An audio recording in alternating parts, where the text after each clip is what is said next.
Capital 304, a história secreta do Yamal. Mano, para tudo que você tá fazendo agora e presta atenção porque a história desse moleque é pesada demais.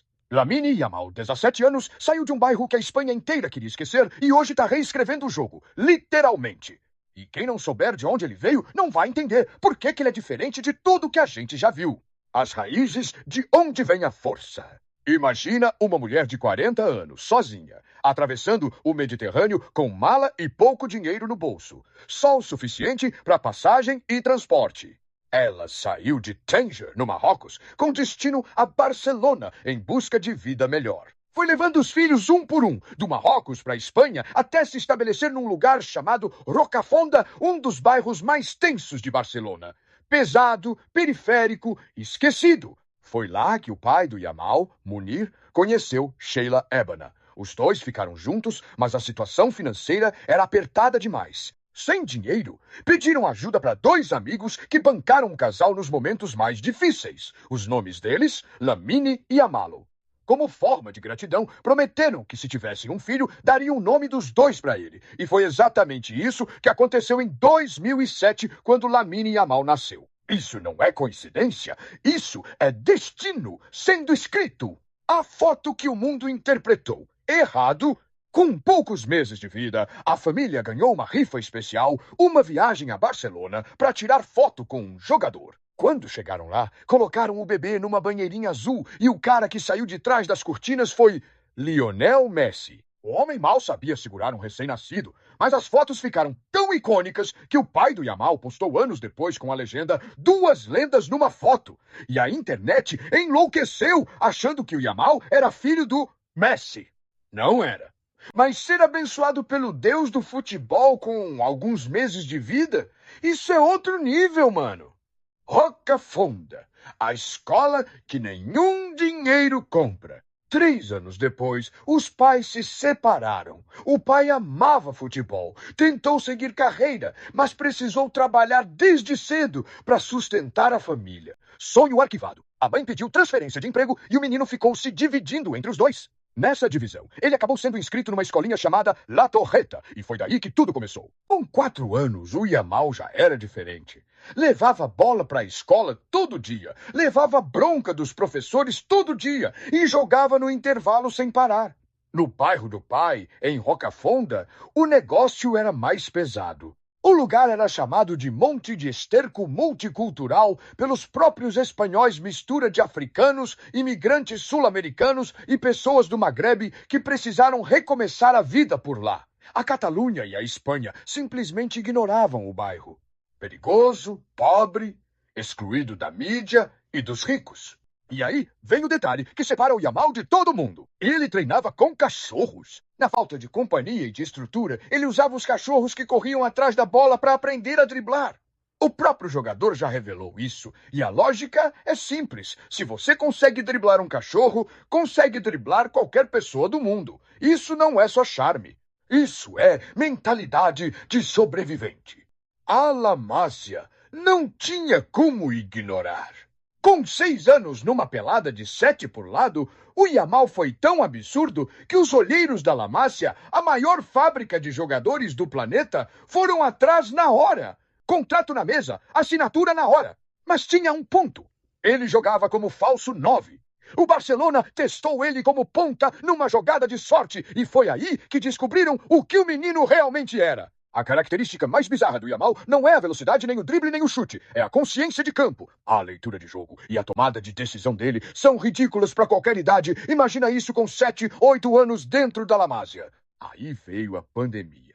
Tudo parou. O Yamal voltou para casa, voltou para os cachorros, ficou consumindo vídeos de Neymar e Messi sem parar. Quando os treinamentos voltaram, o moleque tinha voltado ainda melhor. Isso é o tipo de pessoa que a adversidade não derruba, ela só forja. O Barcelona quebrado abriu a porta certa.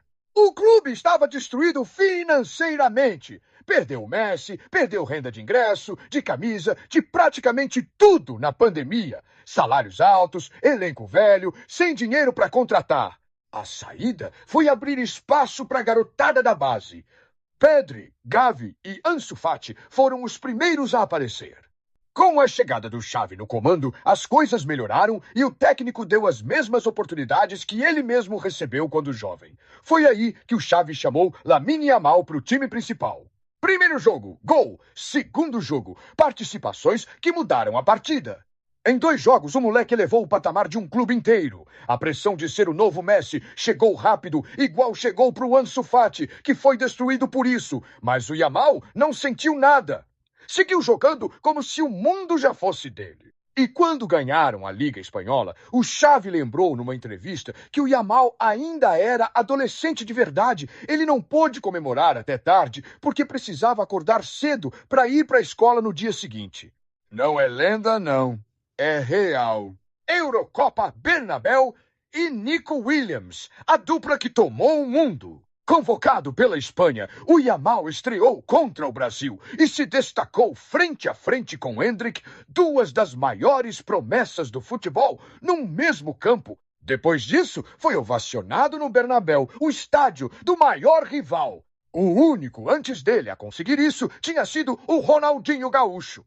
Nem Messi tinha essa. Na Eurocopa, o Yamal formou a dupla mais insana da competição com Nico Williams, 2 filhos de imigrantes representando a Nova Espanha. 2 moleques que cresceram sabendo o que significa não ser bem-vindo. Os 2 foram os melhores do torneio e o Yamal levou o prêmio de melhor jovem com 16 anos no começo e 17 no final da competição. A Espanha quase foi penalizada porque uma lei alemã proibia menores de trabalhar após as 10 da noite. O Yamal estava em campo, além desse horário. O garoto era tão importante que quebraram a lei para mantê-lo jogando. 304! Isso aqui é mais do que comemoração. Depois do título, parte da torcida espanhola não soube o que fazer com a vitória. Em vez de celebrar, vieram os preconceitos. Pelo Yamal ter 3 bandeiras na chuteira Espanha, Marrocos e Papua Nova Guiné representando as origens dos pais. Pelos cânticos racistas nas arquibancadas, tentando atacar a família dele pela religião e pela origem. E o pai do Yamal acabou sendo esfaqueado no próprio Rocafonda. Logo depois, ficou em estado grave, mas saiu do hospital antes da hora de tanta raiva dos ataques que o filho vinha sofrendo. E no meio de tudo isso, o Yamal seguiu usando a comemoração do 304. Não é gíria. Não é código aleatório. É o final do CEP 08304, o código postal de Rocafonda. O mesmo bairro que a Espanha sempre quis ignorar. O mesmo bairro onde ele treinou com cachorro. O mesmo bairro onde o pai foi esfaqueado. Ele usa isso nas chuteiras, em campo, no discurso de premiação. As crianças de Rocafonda hoje olham para esse menino e enxergam uma possibilidade real. O bairro está melhorando. Tudo por causa de alguém que nunca fingiu ser de outro lugar. O futuro está sendo escrito agora. Com Hans Flick no comando, o Barcelona virou máquina de novo. Yamal, Rafinha e Lewandowski formam um trio impossível de parar. Rodri, ao ganhar a bola de ouro, dedicou parte do discurso para o Lamine, disse que ele é o futuro do prêmio e não existe ninguém que discorde disso. Depois de fazer a comemoração do Cristiano Ronaldo no Bernabéu na cara da torcida após sofrer cânticos racistas, o Yamal deu uma entrevista e disse simplesmente: "No final das contas, sou eu quem está em campo e sou eu quem marca o gol." 17 anos. 150 milhões de valor de mercado. Mentalidade blindada. Poucas lesões.